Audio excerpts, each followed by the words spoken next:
নবীজি বলেন কোন বান্দা আল্লাহর সবচেয়ে ঘনিষ্ঠ হয়, আকরাব সবচেয়ে ঘনিষ্ঠ হয় যখন সে সেজদা করে। সেজদা করে।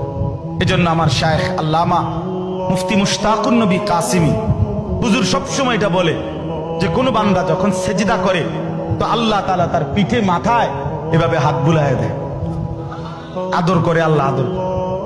আল্লাহর কুদরতি পায়ে সেজদা দেয়, মালিক তখন আদর করে দেয়, পিঠে মাথায় হাত বুলায় দেয়। আল্লাহ ডেকে বলে, আনিস আমারে সেজদা করছো না, ইরফা রাসা, উঠো, মাথা উঠো, ওঠো, বসো বসো।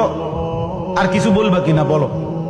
তো বান্দা বলে আত্তাহিয়াতু লিল্লাহি ওয়াস সালাওয়াতু ওয়াত তাইয়্যিবাত। আল্লাহ বলে আচ্ছা আমার প্রশংসা করলাম, খুশি হলাম, আর কিছু? আল্লাহুম্মা সাল্লি আলা মুহাম্মদ ওয়া আলা আলি মুহাম্মদ। ও মাশাআল্লাহ, আমার বন্ধুর প্রশংসা করলা, দুরূদ পড়লা।